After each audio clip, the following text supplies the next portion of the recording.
Salut tout le monde, c'est Max et j'espère que vous allez bien. Aujourd'hui, on se retrouve pour un update lecture, je sais. Ça fait une éternité que j'ai pas fait d'update lecture sur la chaîne.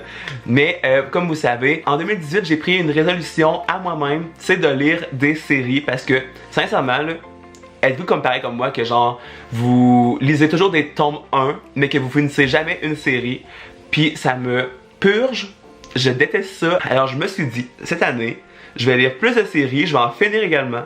Et je vais en commencer, oui c'est sûr, commencer à finir des séries parce que là ça a plus d'allure.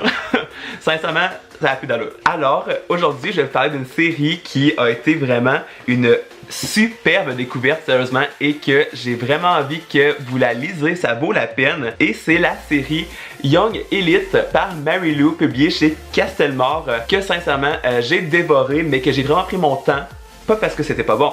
J'ai pris mon temps parce que l'histoire était vraiment cool. Premièrement, j'ai voulu découvrir la série de Mary Lou parce que je l'ai vue au BookCon et à vrai dire, on avait son nouveau roman qui est Warcross et qui, Mary Lou était juste vraiment sweet comme fille et qui m'a également dédicacé son roman. Alors, j'ai voulu découvrir Young Elite parce que sincèrement aussi, beaucoup de gens m'en parlaient, que l'histoire était trop bien, c'était trop bien fait. Et bien, ils avaient un peu raison également.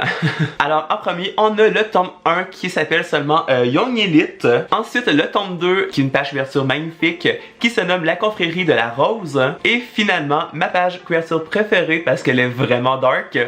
Il s'agit du troisième tome qui se nomme L'étoile de minuit. Alors comme d'habitude, je vais dire le résumé du livre, mais sans trop vous spoiler la suite parce que là, ça serait nul. Je vais surtout vous parler finalement du premier tome et ensuite un peu du tome 2 et du tome 3 et qu'est-ce qui m'a vraiment accroché dans la série. Alors on va y retrouver Adelina qui a survécu à l'épidémie qui a ravagé son village.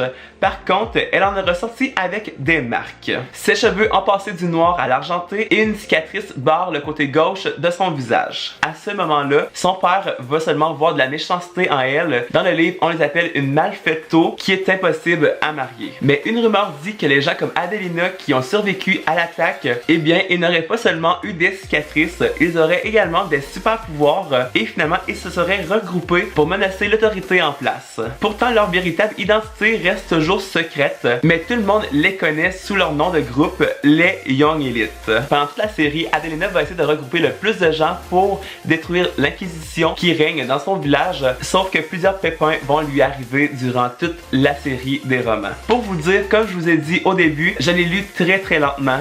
Mais pas parce que je l'aimais pas, parce que sincèrement, l'histoire était vraiment malade. Je voulais rien manquer. Je voulais pas lire en parallèle. Je voulais vraiment lire chaque phrase, chaque mot que Mary Lou a écrit dans ses romans. Parce que sincèrement, l'histoire est juste on point. En premier lieu, l'écriture de Mary Lou est très fluide. Sincèrement, je croyais que ça allait être compliqué parce que c'est certain que l'histoire est très large. Et je me suis dit des fois ça peut être compliqué et tout. Mais Mary Lou a vraiment écrit comme de la bombe, sincèrement. Elle explique très bien.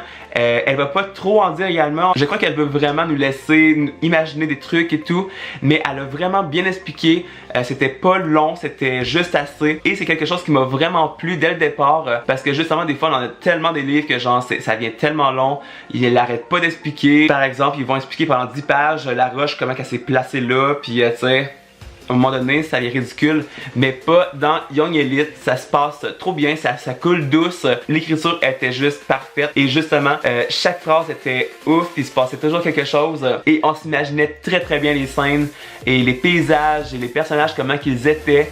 Vraiment, Mary Lou, tu passeras pas par ici, mais juste te dire que l'écriture est ouf. Les personnages ont été vraiment trop bien. Ce que j'ai beaucoup aimé, c'est que chaque personnage avait un pouvoir à l'intérieur de lui, avait une capacité à faire un truc, que ce soit comme contrôler le vent, contrôler la pluie, créer des illusions aux autres. Quelqu'un peut faire enlever les pouvoirs de la personne, quelqu'un peut ressusciter les morts. C'était juste vraiment cool parce que c'était pas vraiment de la sorcellerie, puis c'est vraiment une capacité que chaque personne a à l'intérieur de lui. Alors, pour détruire l'acquisition, eh bien, chaque personne devait être là finalement parce qu'il y avait avait quelque chose à faire et ça j'ai bien aimé parce que justement on se perd pas finalement dans les pouvoirs. Par exemple comme Adelina, si elle pouvait contrôler le feu, la terre, l'eau, l'air, tu sais, elle peut contrôler seulement un truc. Je suis bien content parce que sinon je crois que ça aurait été vraiment beaucoup mélangeant. Les personnages étaient vraiment malades. Ça que j'ai beaucoup remarqué, il se passe toujours un truc. Il n'y a jamais de temps mort, on dirait. Il se passe toujours quelque chose pour nous garder vraiment en haleine. Dans l'histoire, ça nous laisse sur un suspense de ouf. Il y a de l'action comme de malade, sérieusement. Je classerais le livre dans fantasy parce qu'il se passe tellement de trucs et je me dis comment Mary Lou elle a fait pour dénicher une histoire aussi immense, aussi large et avoir tellement d'action pour en faire justement 3 tomes qui sont quand même pas épais, mais que tu sais l'écriture est quand même tu sais pas si mal non plus. Elle a vraiment une imagination débordante. Pendant toute l'histoire, j'avais l'impression moi d'être dans un désert du Sahara, on dirait, et que les gens étaient comme habillés un peu en sorte de tunique pour empêcher comme ton le vent ou le sable de virevolter dans les yeux et tout. J'avais vraiment cette impression là. C'était vraiment très drôle d'imaginer un peu le paysage. J'ai 2 trucs négatifs que je pourrais dire. C'est dans le tome 1, à un moment donné, il y a une petite longueur et tout que j'avais hâte qu'il se passe quelque chose, mais en même temps, je comprends qu'elle devait aussi, comme tous les premiers tomes, expliquer qu'est-ce qui se passe, faire monter son personnage en maturité et tout.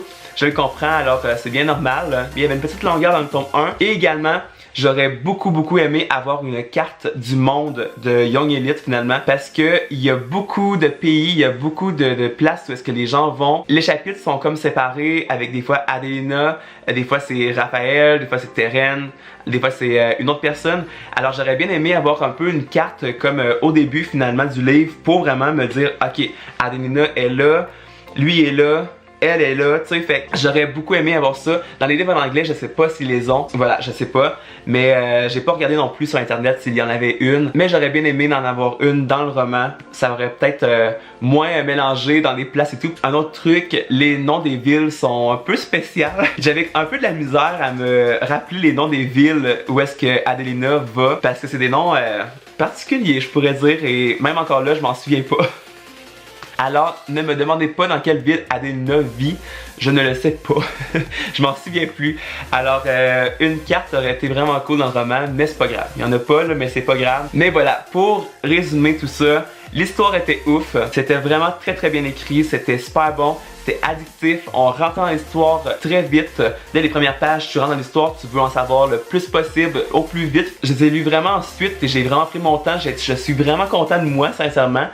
Parce que pour moi, la lecture, c'est pas fait pour être lu vite. Ça me tente pas de lire genre 5 livres par semaine ou une dizaine de livres par mois. Pour moi, je trouve qu'on profite pas du roman et même que des fois, on peut lire en parallèle. Je crois que j'ai pris un mois et demi pour lire la série et sincèrement, je suis bien content parce que j'ai pu vraiment me libérer. À chaque fois que je revenais du travail, j'ai pu me libérer pour rentrer dans la série, m'évader l'esprit, tout ça. Et c'est une histoire qu'on s'évade, alors je suis très content. Pour moi, c'est impossible de lire 5 livres par semaine.